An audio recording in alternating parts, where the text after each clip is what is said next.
Let me say it this way, because you know I'm always going to tell the truth, right? Okay.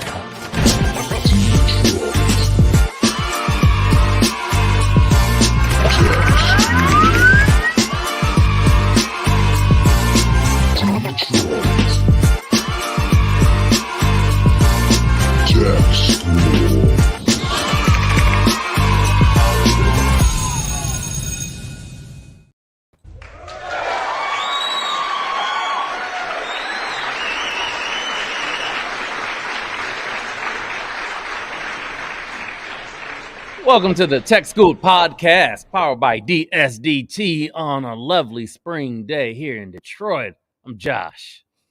I'm Karlos. What do you mean, a lovely spring day here in Detroit? It's 50 degrees outside. It's sunny. Man, it's still We've had cold. ice storm after ice storm. It is. A few snowstorms it's in there. It's still cold. I'm just saying. Yes, it's still chilly. It's still cold, but it's not as cold currently. Okay, I give you that. And we are officially into spring, our first full spring day of the season. Monday, March 20th at 5:24 p.m. marked the official start of spring. Okay. And here we are now in the first full day of spring. Absolutely, I get that. I'm still cold. Yeah. It's still I am still freezing. You're wearing a sweater. I'm wearing a hoodie. There you go. I'm still cold, but one of the instructors here, Dr. Henry, she's from Jamaica. Okay. Right? So I walked into her room earlier, and it's like 110 degrees in there. She has the heat on blast? She was like, I'm sorry, I'm from Jamaica. She's a tropical individual. And I get it. For the guy who says it's too cold, I say it's too cold, and yet here she is. I walked in there automatically. It was like being in Miami. Oh, my goodness. Yeah. Totally understandable. We get it. I'm just saying. So, tomato. Yes, we're getting there slowly but surely. Yeah. You know how we do here in Metro Detroit. Kind of makes me think about my mom, right? So my mom is the person who, in the wintertime, it could be, 12 below zero outside. And yet she will have her heat up to about 100, and she'll have a fan running at the same time. I don't know why, but that's how she gets that. Okay, it's like you're driving in your vehicle, and you're cruising around town on a winter day. You have your heat on, but then you want to roll down your window for a little bit to get that fresh air hitting your face, hitting your hair, but you want your body to be warm. Yeah, I can't tell you the last time some fresh air hit my hair. I'm just saying, it's been a while. Or on a hot summer day in Detroit or elsewhere, you don't even say it. You have people. I've seen it, and I don't understand it. Don't say it. It's a complete waste of energy. Okay. A complete waste of gas. Okay. But you have people who crank up their air conditioning. Okay. With the windows down. Okay. Yeah, I get that though, because sometimes you don't have enough Freon in it. I thought you were going to say somebody rides around in the middle of the summer with their heat on. Oh. Now we would definitely have problems then, right? And think about it. I'm sure we have some that do. I don't hope to meet anyone who does such things. Right? Or not. That would be somewhat weird. Absolutely. Not judging. Yeah. No judgment. Right. No. Right. Well, speaking of the weird, why don't we, right? Because this is probably one of the weirdest we're going to get into today, right? Why don't we go ahead and start it off? It's making news for sure. Is this just totally weird or what? Former President Donald Trump predicts imminent arrest calls for protests. Yeah. And he is calling for his arrest in regards to allegations of hush money connected to an alleged affair with Stormy Daniels, who is a very well-known porn star. Nice way of saying it. I like the way you did that. I try to smooth it out as much as I can. Keep it PG. I'm trying my best. Yeah. There you go. So we shall see. His former attorney Michael Cohen. You got that saga going on. It's a lot of variables. It is. But at the same time, here's another question. Let me throw this out there. Go ahead. if the former president is arrested, he will be the first former president to be officially indicted. And the question that's kind of looming out there, because he has announced his presidency, his intent to run in the 2024 presidential campaign, presidential race. If he's indicted, does it help his position or does it weaken his position? That's a tough one right there. That's a tough one, right? Because it seems to me no matter what he does, he has his faithful. You know, they follow him come hell to high water. It doesn't matter whether or not they believed he did anything wrong. If the Democrats are pushing the agenda somehow, some way, they still believe, no, it can't be true. You know, he didn't do anything. So at the end of the day, I think it only makes him more invincible when it comes time for election, right? But I'll tell you the one thing that I really don't, if I can use this word loosely, in regards to this matter, is the fact that he's already calling for protests. You know, call it what you want, but it sounds to me as if it is another cry or a call for another riot, right? Because are we referring to the January 6th insurrection? Absolutely. The same, you know, he wants to stand back. He's the kid that stands in the glass house throwing bricks. And as soon as the house comes crumbling down around him, well, I didn't throw any bricks. You know, he's screaming protest, protest, protest in the streets. Now, don't get me wrong. We have the First Amendment right. We have the right to protest, right? Peacefully. But when you have someone that has already shown that they have mobs of people that are willing to follow them to the ends of the earth, so much so that they will go and attack the very seat of government, come on now. You can't have him. To me, this isn't freedom of speech, right? This is another opportunity of him to form some kind of coup on the government that we hold so dear and true to our democracy. I just don't think that in this day and age he should be allowed to do certain things such as that. Just saying. Very strong points. Absolutely. Very strong points. Absolutely. But hold on. Oh. As a matter of fact, hold on. I think there's some breaking news. Breaking news. This is coming in. Just got it in. Podcast. Trump has been arrested. Oh my goodness. I'm just saying, Trump has been arrested. The president, former President Trump, has been officially arrested. You guys heard it here first from Josh and Karlos on the Tech School podcast. Oh my goodness. Think about it. So I've been saying this, Josh, ever since wee hours of his actual presidency, that at some point he was going to be arrested. I mean, I truly believe that. Regardless of how much he did not want you to see his tax documents, regardless of, you know, everything that he's done while in office, you just, at some point, someone comes behind you and they're not afraid of you as the bully. And they're going to show you that you yourself are not above the laws of the nation. And I get it. You think you're smarter than everybody else in the room, you know, but you're not when it all boils down to it. You have people really will stake their lives in everything that they own on the fact that they're going to put you where you're supposed to be. I mean, ask Blagojevich the same question. Yes. Ask my good friend Kwame this same question. At some point, you run out of people that are willing to follow you and lie down on a sword for you. It's interesting you bring up those two individuals, a former mayor, a former governor, but hey, former commander-in-chief. Yeah. The highest of the highest. Absolutely. In the United States. The highest ranking in the free world. But still, not above the law. Not above the law at all. And I'm telling you, they are going to lock him up. That's my prediction. I'm just saying. That's my prediction. Now, don't get me wrong. Let me say this too before we go on to the next topic. Let me say this, and I got to say this. Some things that Trump says, I don't necessarily disagree with. Such as?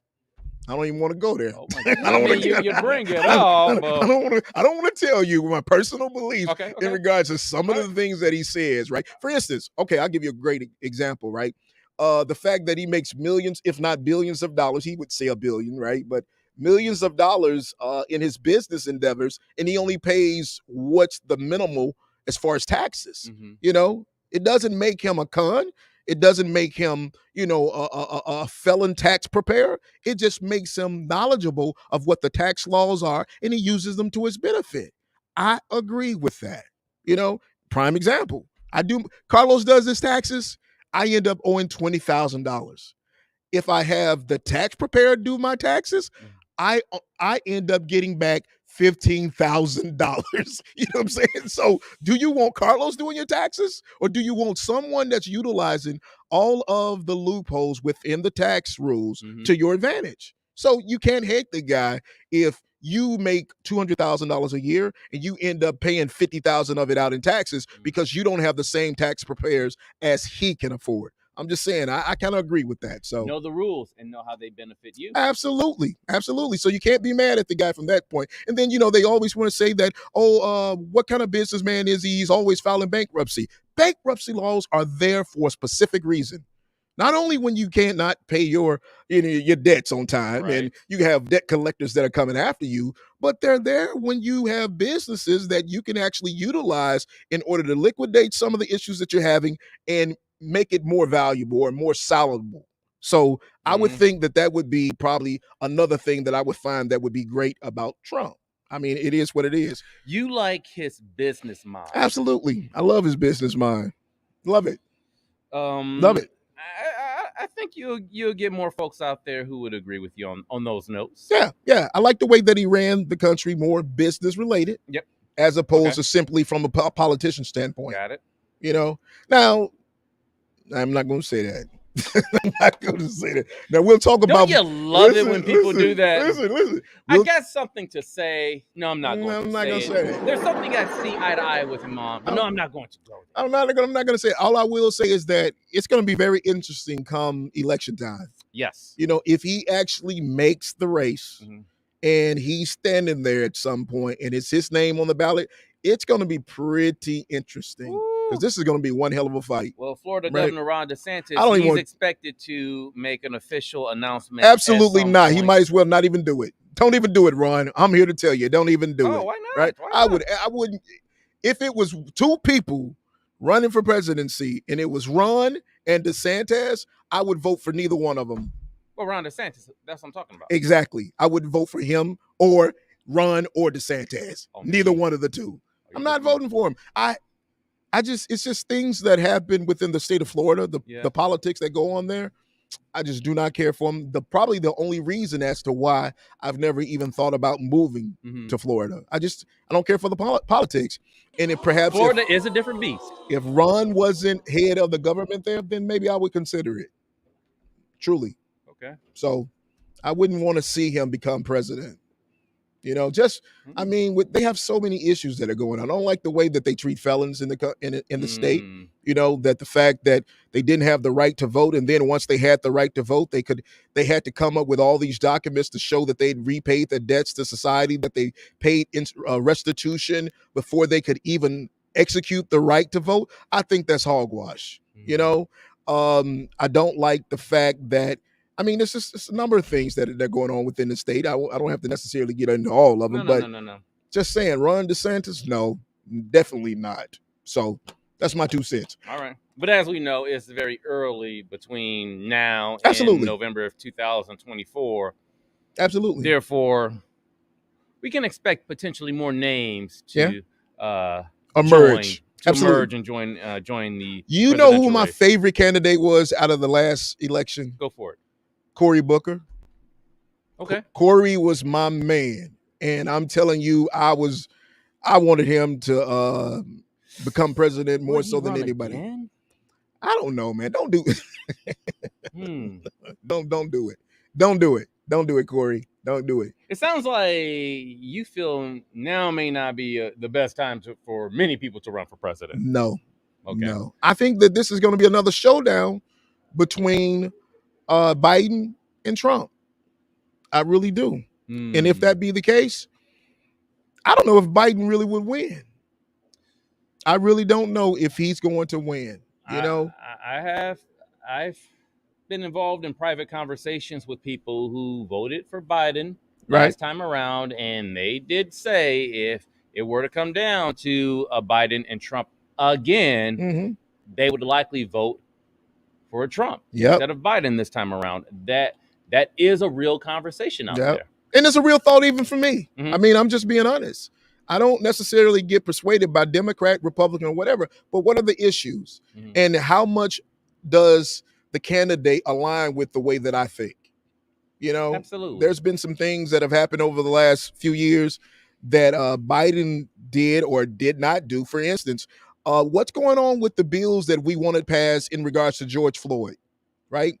What happened to the platform that they were supposed to institute where any officer that was accused of any type of mischief or bad conduct on a force and he got fired, terminated, or whatever, we need a database in order to track these things. What happened with that conversation? And I know that was one that they were talking about passing through Congress in order to get it on the books, but we haven't heard anything else about it. And so I believe that that's something that should have been a top agenda for the president. I just really do. So, you know, that's just one of the things that I would hold his feet to the fire for. Okay. You know, they're passing dumb things. I mean, we're sending tanks to Ukraine. I get it. Ukraine needs it, right? Don't necessarily agree with the war that's going on between Russia and Ukraine, but definitively there's things that are going on right now at home that we need to take care of before we consider sending out all of our resources to other parts of the world. Okay. That's just my 2 cents. Hey. As an American citizen, my brother, you had the right to voice your opinion. Yeah. Well put. Sometimes I'm told to keep it to myself. Hey. I'm just saying. You are not in a position where you have to be objective publicly. Therefore, you can express your candor. Absolutely. Thank you, Josh, for allowing me to get that out. Absolutely. I appreciate you so much. All right. Likewise, brother. Likewise. What happened last week? On a lighter note. Yeah, what happened with the Detroit Youth Choir? The Detroit Youth Choir performed an amazing show at Detroit Orchestra Hall. Okay. Over the weekend, this past summer. They've been in existence since 1996. Okay. And this is their first time at Orchestra Hall. Okay. They've been across the country. America's Got Talent on the national stage. Now there's talk about them being potentially in the halftime show for the Super Bowl at some point. Oh, that's what you were talking about. That's what I was talking about, yes, on Sunday, because I emceed the event. Thank you and Jamie for attending. Absolutely. Greatly appreciate it. You know we show up. You show up and show out. That part. Appreciate you, my brother. Appreciate you. Right. LaShawn's was the special guest performer. Bring it back up, please, if you can. I want to show LaShawn's. Absolutely. The singer, female singer, right there. The photo to your right. Okay. She has been in Broadway for more than 30 years. She won a Tony Award for her work in The Color Purple. Okay. Yeah. So excellent actress and singer who was a special guest, came in from New York to perform with the Detroit Youth Choir. Dr. Anthony White, who is the director for the Detroit Youth Choir. Great brother right there. Got these kids ready to go every time they perform, whether it's a local television station to preview an event, the national stage, Orchestra Hall. No matter where these kids are, they are ready to perform. They are ready to show up and show out. And they did that. They did their darn thing. They did that. So talented. Yeah. And I loved it. I absolutely loved it. And I had never heard of, I didn't think I heard of LaShawn's. LaShawn's. But let me tell you, man, she reminded me of like a Patti LaBelle. Can blow the roof off the place. Yes. I enjoyed it. You know, and the kids, I tell you, man, so I got kids, they play basketball and all these things, but there's just something about going to whether it be a band function or going to a choir. These kids were so entertaining. Yes. You know, I sat there for the entire time. Normally I fall asleep. And not only so talented, but so warm. Yeah. When you meet them, when you're standing next to them, it's just like, oh. Yeah. They give you that kind of feeling. Yeah. Like, I mean, you could be having a bad day, ripping and running. Us adults, we get caught up in our thing. But when you see these kids perform, it just it gives you a bit of serenity. Do they age out of the group? Or? I believe at 18. I believe 17, 18, high school. Okay. Yeah, I believe they're from anywhere from elementary age to high school age. So what happens once they age out? Do they go into other They pursue their dreams. Wow. Yes. So it's a great program, and again, thank you for attending. It was a great crowd, a great turnout at Orchestra absolutely Hall, it was. because this concert, these kinds of events, it benefits their existence. Yeah. So that's the key part. Like, you're supporting the Detroit Youth Choir in what they continue to do for the city of Detroit and across the country. Listen. Hey, listen. So I am normally the person who does not want to go anywhere on the weekends. You know, if you say you're having this, that, the third, you have to really be special and dear and close to me for me to give up some time on the weekend to get out and do X, Y, and we're Z. talking about a Sunday. A Sunday? a Sunday at 5? Yes, at 5 p.m. When Jamie, listen, when my wife thought that we were supposed to be there at 6, so now we have to rush in order to get there at 5. But let me tell you, I thought it was phenomenal. I loved it. I enjoyed it. And, you know, I'm so glad that you even invited us, because otherwise I probably would have never thought about going, you know, because it's kind of like, oh, they're my kids' age. Maybe my kids would want to go, whatever. But I enjoyed it. So definitely, I would even go again to one of their functions, regardless of where it is. I still would go. All right. So definitely. DYC. DYC. Keep doing your thing, kids. Keep doing your thing. Absolutely. All right. What's next on the agenda? Well, of course, you already know, right? That's the key part of the agenda too. Yeah. Come on. Bring it. March Madness for sure. Michigan State advancing to the Sweet 16. They play Kansas State this week. Kansas State. Oh, we're booing Kansas State. Kansas State. I was a little confused for a moment. Wait, like, I don't know where we're... I can't roll with you. How long is this gonna take? Wait a minute. I was about to say, I appreciate your candor, Karlos, but I don't know if I could have aligned with you booing Michigan State. Kansas. Good for the moment of clarity where it's Kansas State. Yes, they have to go down. Michigan State, excellent job advancing to the Sweet 16. Congratulations to Tom Izzo. Go green, go white. Whether you're a Michigan State fan or a Michigan fan, this is amazing because the team, of course, again, an underdog going into the tournament, as Michigan State has been in previous years. But, of course, we go back to the tragedy at MSU recently. Therefore, this is a little bit of inspiration, a little bit of a feel-good moment, given everything that campus, the MSU community has gone through. Spartans, let's get it. Let's get it. Go green, go white. So who are you predicting to win? Well, see, that's just it. I mean, you hear this all the time, but this is one of those tournaments where out of these 16 teams, anybody can win it. You had Purdue go down. You had Purdue. I feel like it was another number one team. Who did Arkansas beat? Did they beat Kansas? Arkansas didn't beat Kansas. They beat somebody. No. I think they did beat Kansas. No, Michigan State. They're playing Kansas State. Okay. I think, yes, Arkansas, they beat Kansas. Okay. Marquette, who lost to Michigan State. Okay. I think Arizona lost too. You had a lot of top-ranked teams fall this past weekend. Okay. So, by 1 point, I was watching that game. I said, wow. And so here's how the crazy thing. Day before, so Kansas lost to Arkansas on Saturday. Day before, Purdue lost. Two number one teams in their brackets. Anybody can win this tournament. Do you really think Michigan State has a possibility, a chance of winning? I didn't think they had a chance against Marquette. Okay.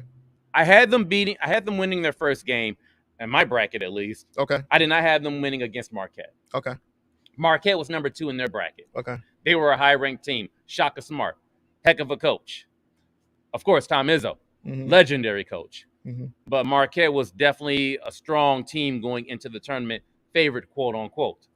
Yes, I think out of the 16 teams that remain in the Sweet 16,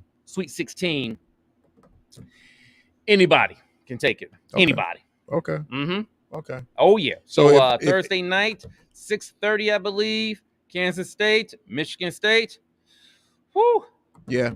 I don't normally wage, but I kind of got into the FanDuel back for the Super Bowl. Yes. And I'm kind of trying to figure out which one I'm going to place a minute bet on. Tiny bet. Bitty bet. Yeah. Okay. Yeah. On this particular game? Well, yeah. I think Michigan State will win this one. But that would be huge. Arkansas, of course, would be my number one pick. Not saying that we're gonna go all the way, but it just feels so good to have the home squad. Yeah. I'm a Razorback through and through. So definitely it's gonna be a nice Arkansas native right there. Right. Nice few days of basketball. So to all the great teams, good luck. Good luck. All right. Why don't we go ahead and bring the lady of the hour in so we can get some updates in the tech news.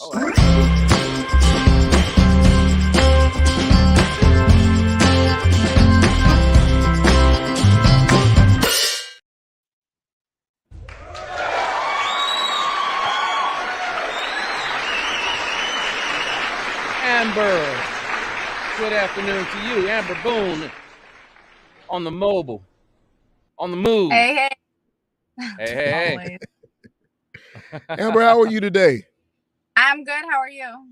You seem solemn. I'm solemn. Solemn. I'm tired. Tired?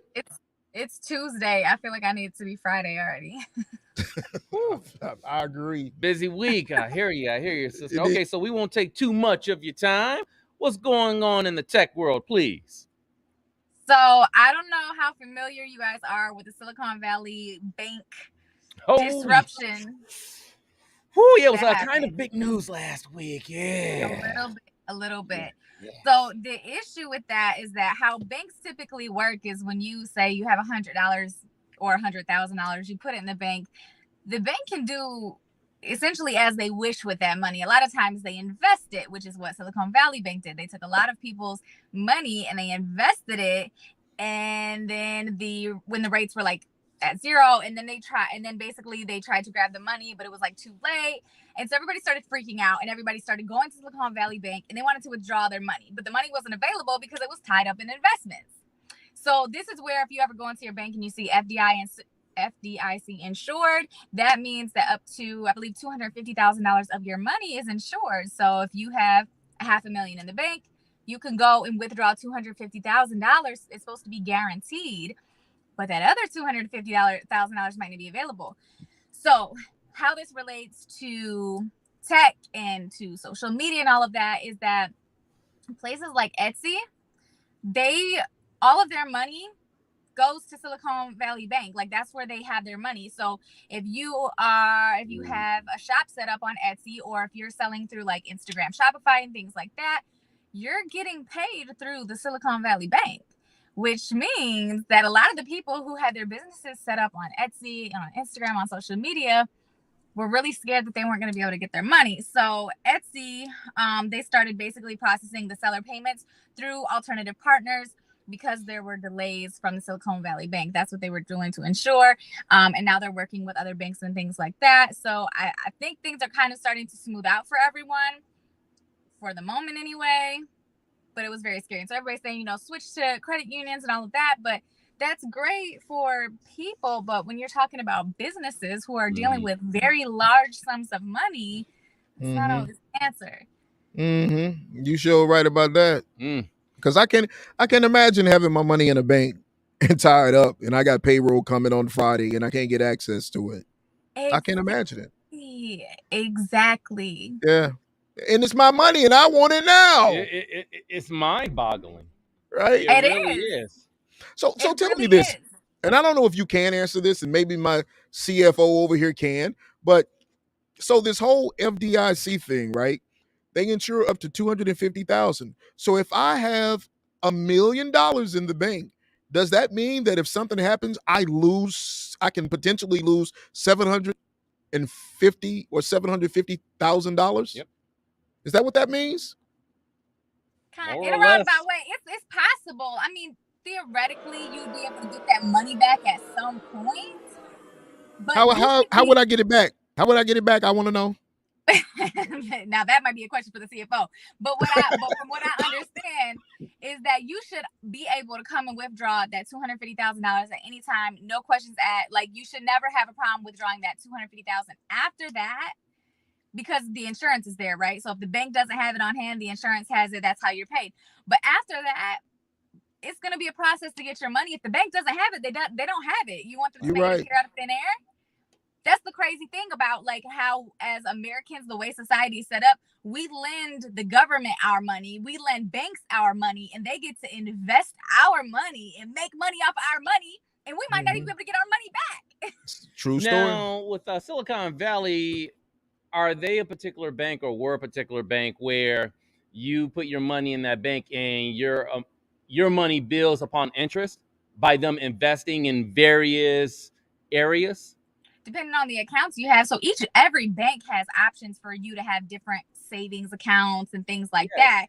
Your monies are invested differently and insured differently and things like that. So it just depends on the type of account that you have. But all banks usually have some options.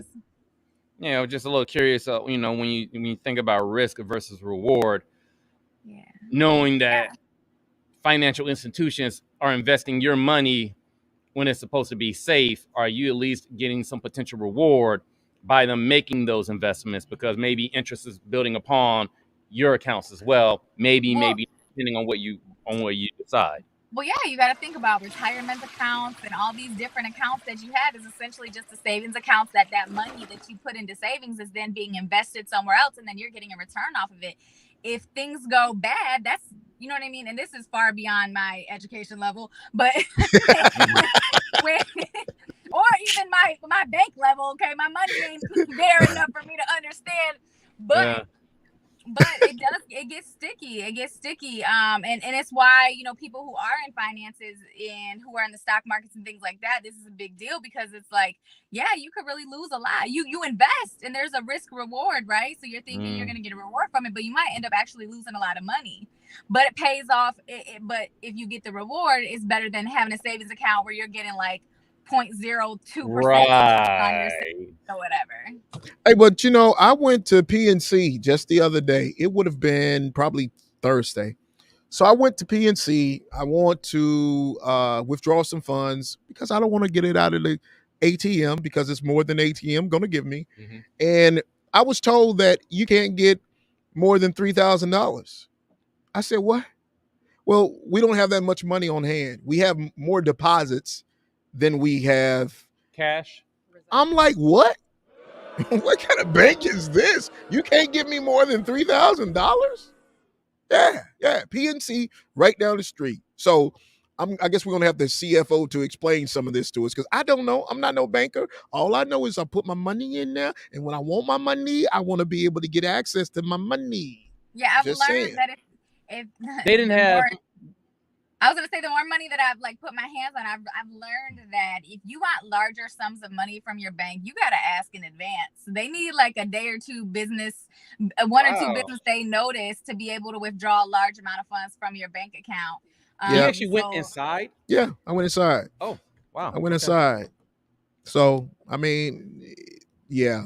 I can understand walking up to an ATM and trying to withdraw a large amount of cash, more than $2,000 or $3,000 at an ATM. But if you go inside, you should be able to get whatever the sum is that you're trying to get. You would think so. This bank, and I get it because, to be honest, when I go in, I'm surprised that the branch hasn't closed because it's as if it's still in the heyday of COVID.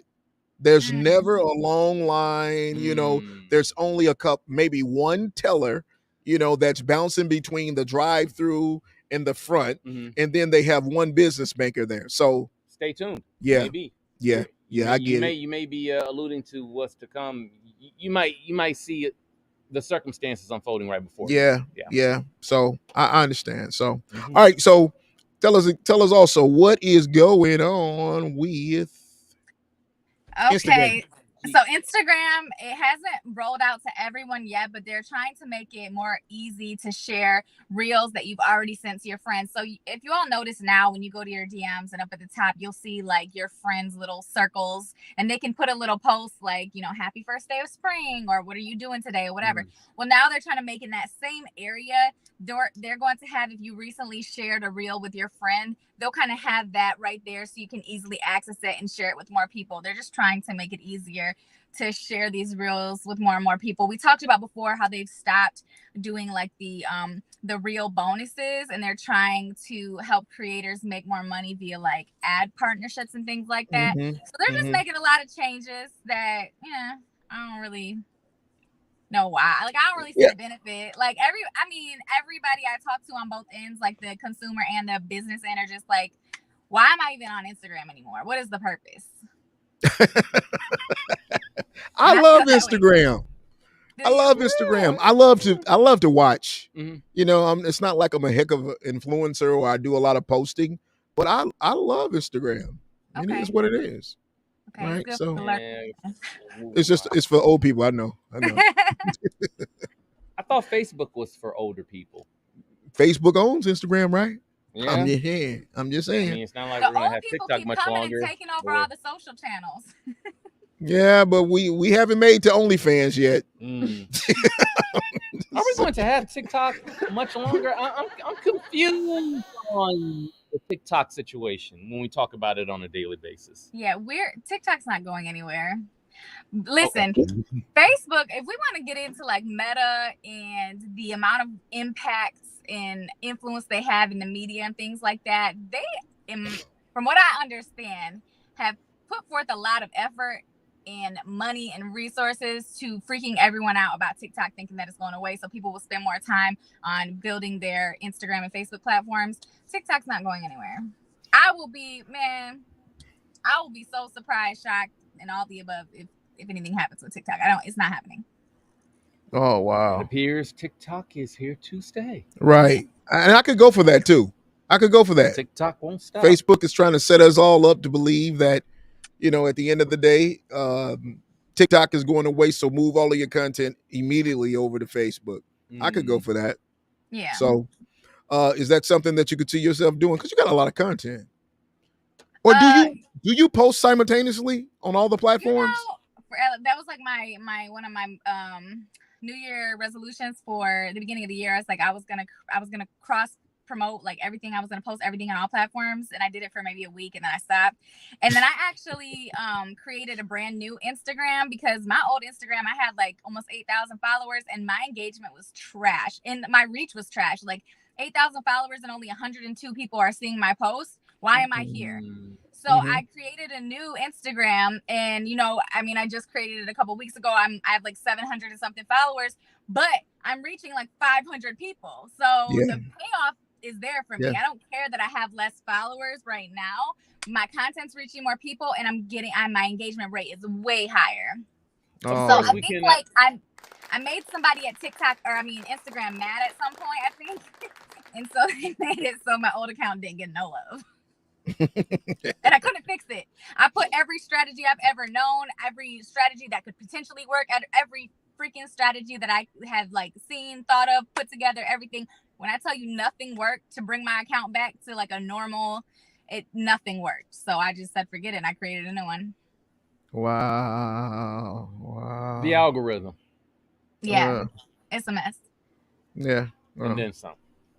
Amber, thank you once again for bestowing your wealth of knowledge on those of us who have yet to learn.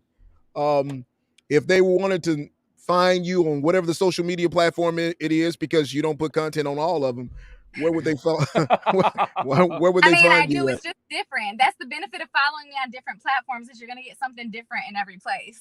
All right. Oh, okay then. Well, but it's the handle. Is the handle the same always? Yes. That's what I'm talking about. I think on Facebook it's a little different, but you'll find me if you type in. Amber, thank you, and we'll definitely see you again next week, right? Yes, sir. Absolutely. Amber, everybody.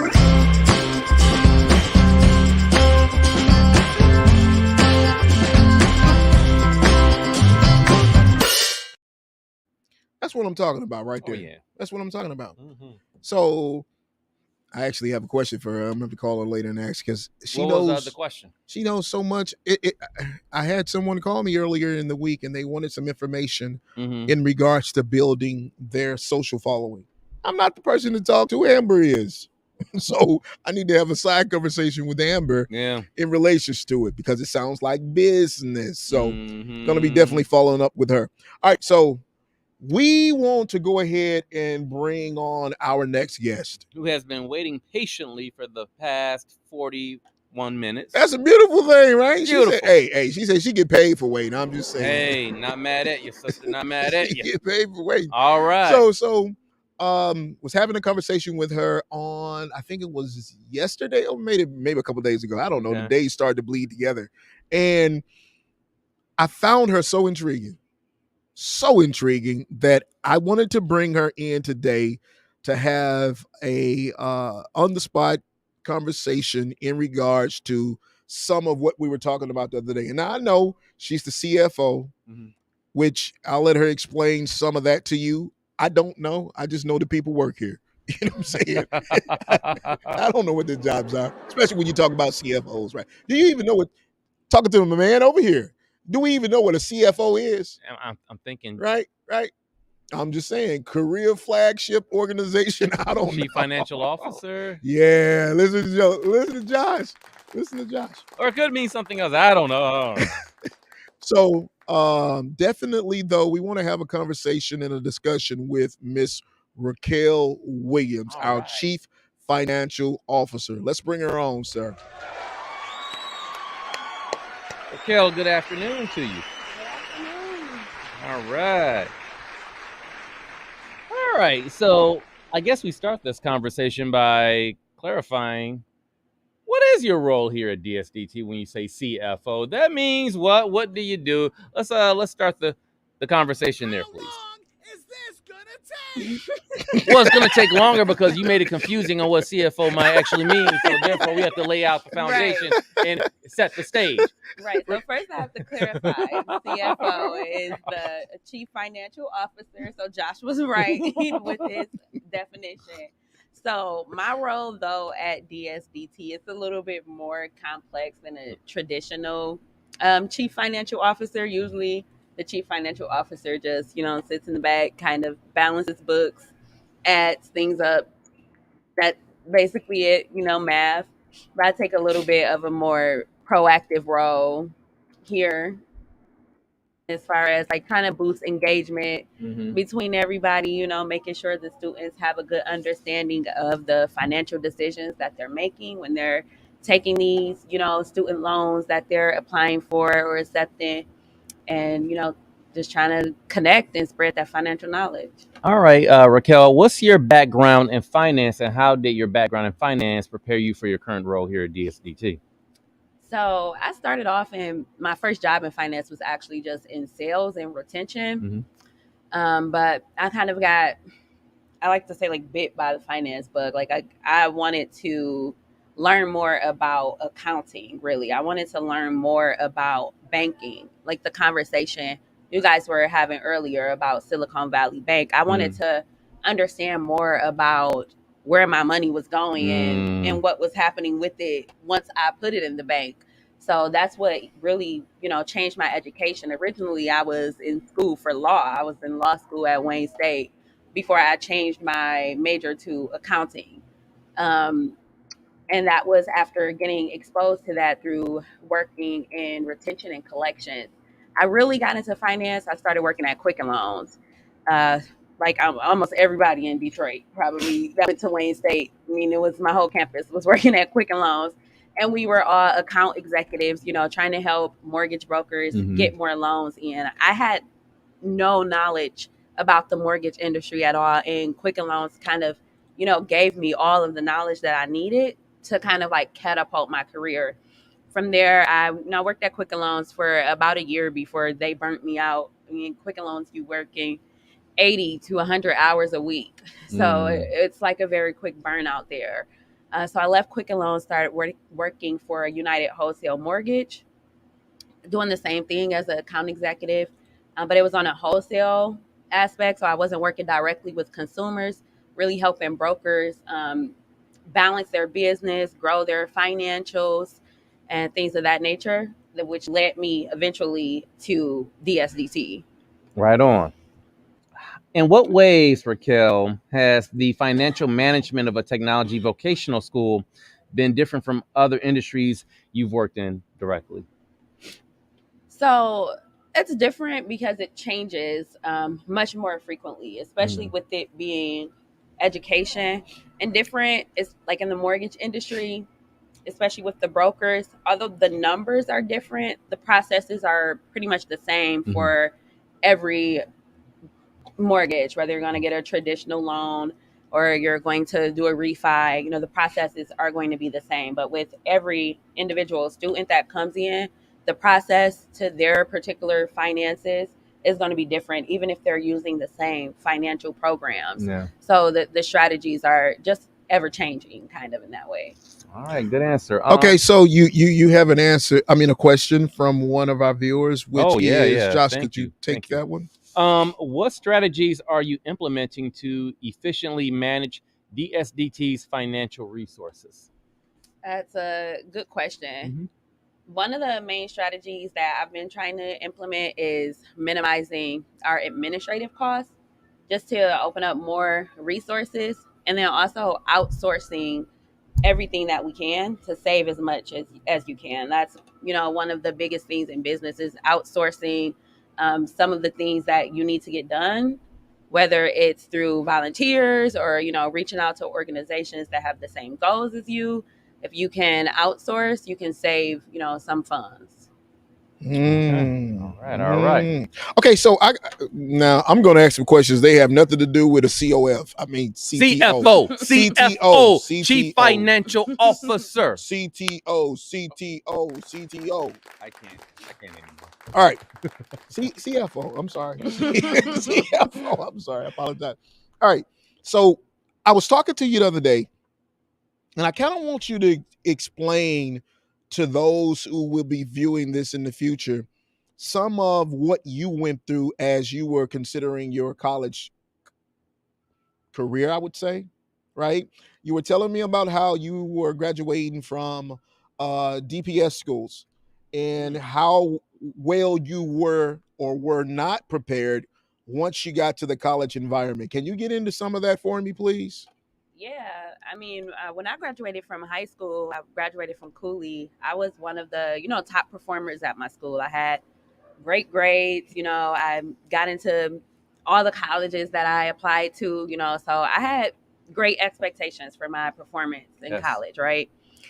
My first semester at Wayne State was lackluster, like, to say the least. Like, that's to put it nicely. Like, it was horrible, and it was a wake-up call for me that of the education gap that exists in Detroit public schools in comparison to other schools. I had roommates and classmates who went to school in Romeo or Owasso or Ann Arbor, and they were coming in with this wealth of knowledge that I just did not have. Detroit public school, our math stopped at algebra.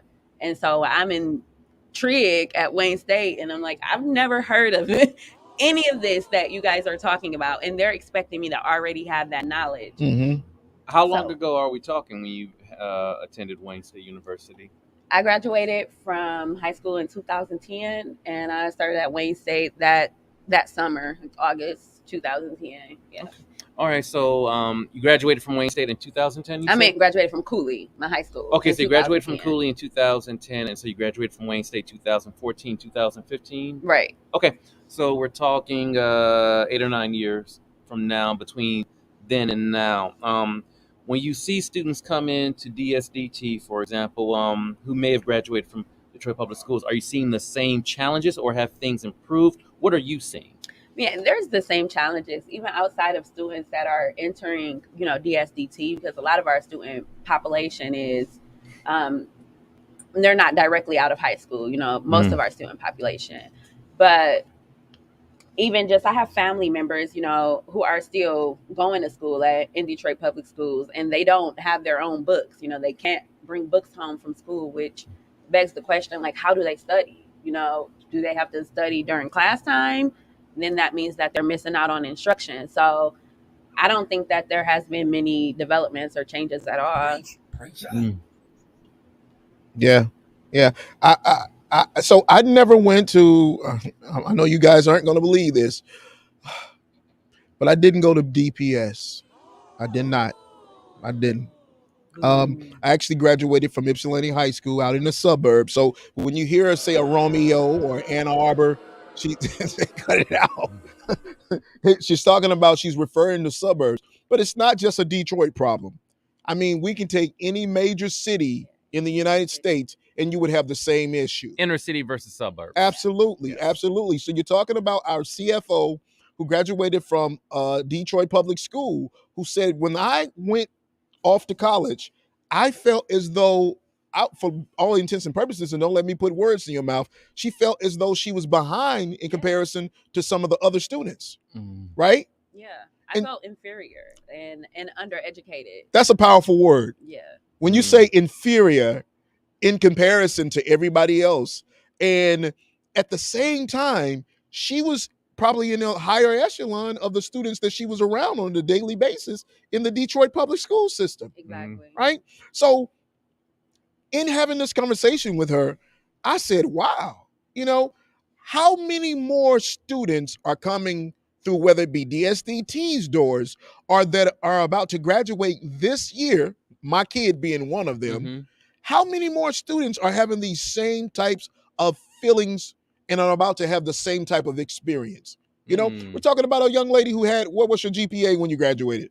I graduated right at top of my class, valedictorian. I graduated. Did you? Wait, hold on now. Wait a minute now. We want to make sure that we get you. I stood up, gave a speech. Yeah. You graduated what? Yeah, top of my class. You can.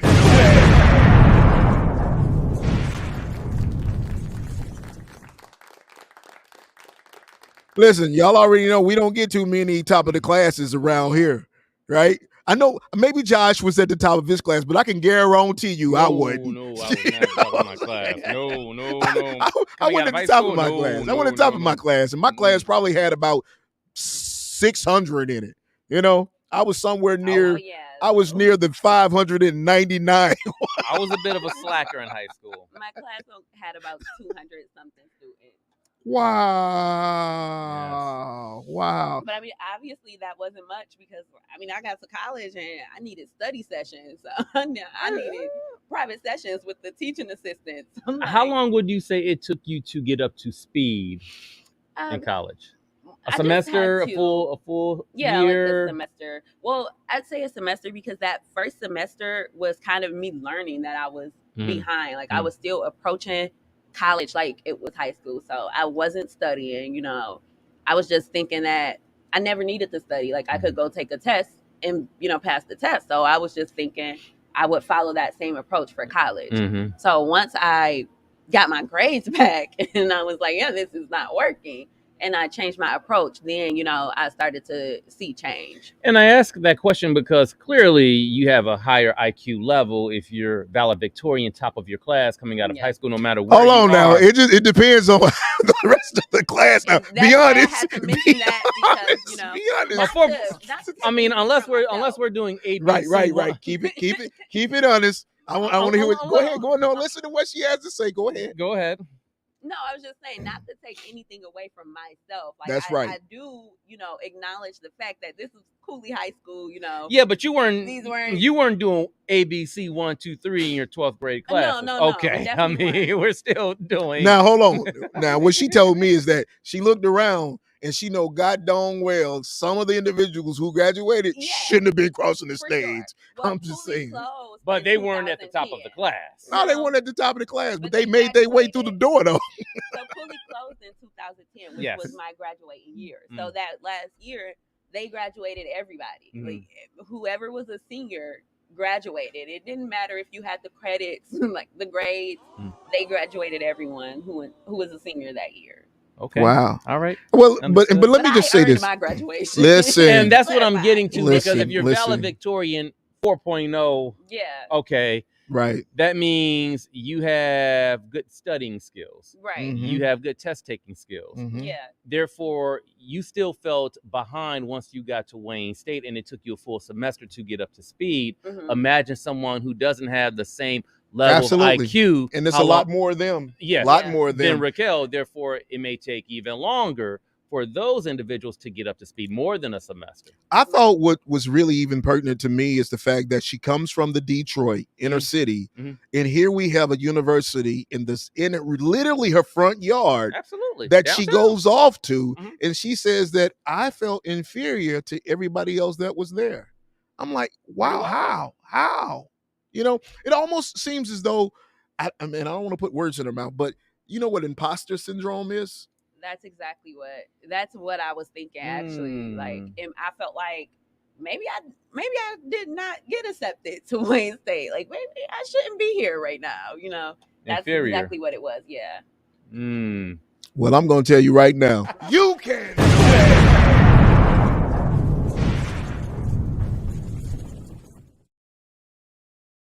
I have a tendency at times, and sometimes I can be wrong. Not all the time, Josh, just sometimes. Sometimes I can be wrong. But I've been told that you're not supposed to judge a book by its cover. Absolutely. Right? I didn't know she graduated top of her class.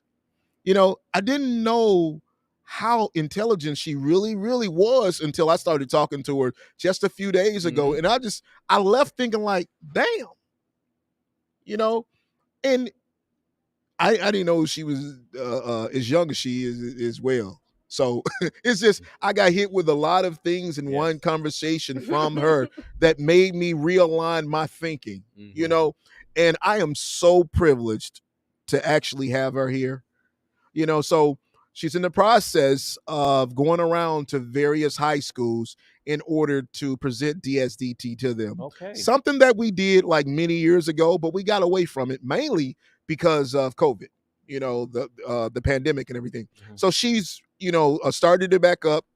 And tomorrow she's going to be at the, what is it? The Americas? Academy of the Americas. The Academy of Americas. And from just talking to her, I got with Jamie and I literally marched her right into the office. And I said, listen, we got to go around to the high schools with her, you know, because I feel, and I get the chills about to tell this, right? I feel like that's her testimony. That's her story. You know, there's so many other people that's mine too. It's not just her. You know, if she's felt like this, she's one of thousands that have. And so when I'm talking to Jamie now, a lot of people don't know probably, and I'm sure I'm about to tell you something that you don't even know, right? So Jamie, who is the CEO and the school director, a lot of people don't know that she dropped out of high school. She dropped out. She did not graduate with her class. She went back and she got her GED. Wow. And in getting her GED, she went back. She got a number of certificates. Oh, she has massage therapist. She has phlebotomy. She has her bachelor's, and she has student debt around 100,000.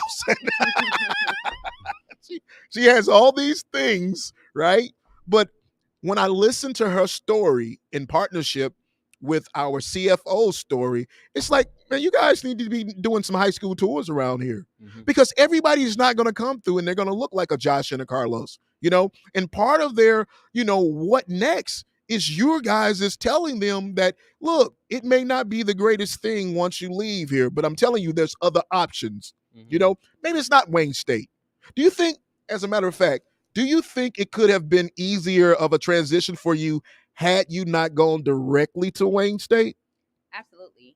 I think if I had went to like a community college or even a smaller college, I could have gotten more acclimated to just the way that education is different in college. There's no hand holding, you know, there's large lecture. I mean, I would go to lecture at Wayne State and it would be 100 students or more. And you're just answering questions on a clicker. Like, you don't have anyone who you can talk to, you know, for that one-on-one help. So it's just an adjustment period. It's a college, a university versus a vocational school or a university, community college, it's going to be completely different, like educational styles and experiences. Yeah. Yeah. Bravo. I think that you kind of hit on all the reasons as to why DSDT exists. You know, a lot of times individuals are going to graduate from high schools like me. I wasn't the top of my class. And one day I might bring in the transcript to prove it. You know what I'm saying? I'm just saying, there's the old saying that the A and the B students will work for the C, the D's, and sometimes the F's.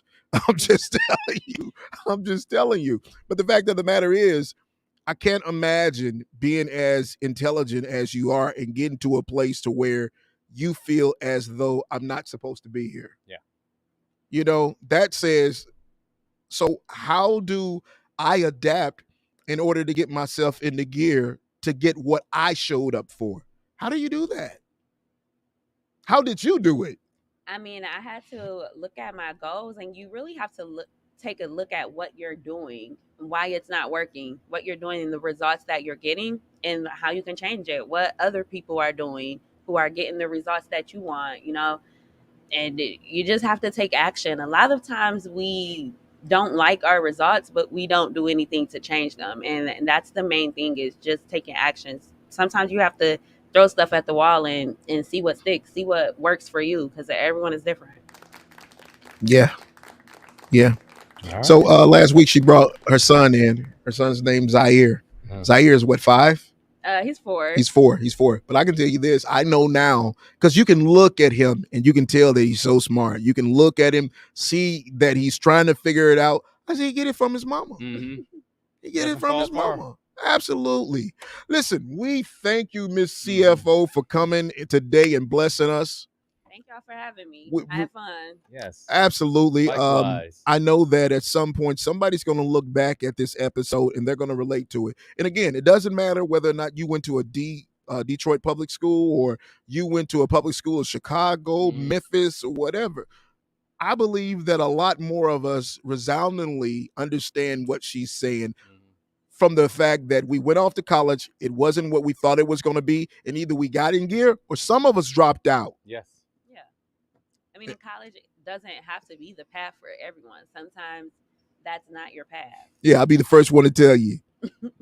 I went off to college, and the classes, they had me taking all these mundane accounting classes and all this extra stuff. I didn't show up for that. All I wanted to do was rap. Yeah. I just wanted to be a rapper. You know what I'm saying? That was not the path. That was not the class for you. Exactly, which is why I dropped out. But at the end of the day, had education been a little more different back when I started my journey, I probably would have taken that route. Okay. We have this thing, especially in our American system, that we think it's a one size fits all. You got all these various industries that have changed over the years. The American school public system hasn't. It's the same model as it was first started in 1850 or whenever it was, that we utilize today. And things have changed so much that technology affords us an education that sometimes I don't necessarily need to go off to college and be uncomfortable in order to ascertain it. I'm just giving you my 5 cents. I'm going to stick with it. You have options. Know what is the best option for you. Absolutely. And Racquel, one quick question I would have for you and other recruiters from educational institutions. What are some of the classes, like give me a handful of classes seniors should be taking, whether they are in a suburban school or inner city school, before they graduate? Like you said, the furthest you got was algebra in high school, but then once you went to Wayne State, it was like trigonometry. What's going on here? Mm-hmm. Yeah, high school seniors, they definitely need to, first and foremost, they need to have taken some type of financial literacy class before graduation. I think that's, extremely important to put into the schools just to, get them started off on the right foot. Okay. They need to have taken math higher than algebra. They need some calculus. They need some trigonometry. And they need to focus more on graphing. I mean, a lot of students don't know how to read or draw graphs. That's something that, I saw a lot of people struggle with even like in college. They need some composition classes. They need to know how to formally write a paper. A lot of students don't know how to write a formal paper, or don't know how to cite resources, or, you know, how to, you know, set up a paper. So that's something that needs to be taken more seriously, you know, language and composition and math. All right. Wow. There it is. That's what it is. Well, I can tell you right now, I'm not going to write any papers. I got ChatGPT. Oh, my. I'm just saying. Unless you come into DSDT, you want to be a content creator. You don't need all of that. Absolutely. You just need to know where to put your commas and periods. Absolutely. ChatGPT. Listen, thank you. We appreciate you, yes. and we definitely want to bring you back at some point because you're doing so many phenomenal things around DSDT. We'd love to have you come back and to express and explain more of that to us at some point, okay? And such a great personality. Absolutely, she does. I love to come Absolutely, she does. All right, everybody. Miss Racquel Williams. Yeah. All right, good stuff, Karlos. Good stuff. Good episode. Ooh, a lot of good topics in our jam-packed hour. All right, so before we sign off, we want to make sure that this week we highlight Mr. Eric Ladendorf. Eric is an instructor here at DSDT, and he kind of wanted to explain to us why DSDT. Okay. Well, DSDT, I have to say, is one of the most amazing experiences I've ever had. I'm one of the instructors here, and every single day I get to come in and create amazing things with amazing people. We have great talent here that I've never really encountered before. The community here is so incredible. The teachers are incredible. Everybody here knows something different, has a different, special skill. And so do the students. One of the coolest things I've seen here is the students working with other students to do their projects or even doing things outside of here.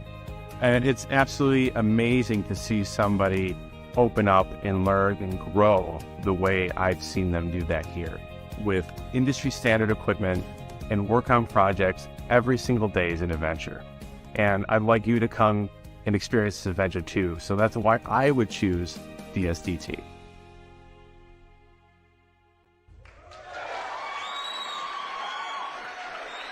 And there you have it.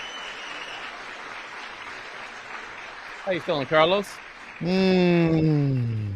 Good stuff. Good stuff. Good stuff. Hey man, I feel as though I'm where I am supposed to be. I feel like I'm where I am supposed to be.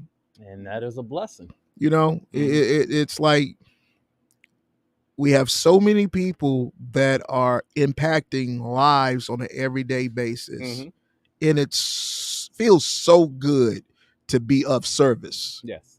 And we think it a lot of times from the perspective of our students who come here, but even more so the staff. I mean, I just can't get over the fact of how many intelligent people I have around me. And I know for a fact I'm not the smartest person in the room. I'm not, but I am appreciative, specifically today, of Mrs. Williams. I just want to let the record state that. All right. I am appreciative. Thank you. You are the company you keep. Good. In many ways. That's not right. in absolute, but in many ways. Hey, thank you, Josh. No worries for the moment of clarity. All right, man. Always good to see you, Karlos. We will be back next week. But in the meantime, this is the Tech School Podcast powered by DSDT. See ya.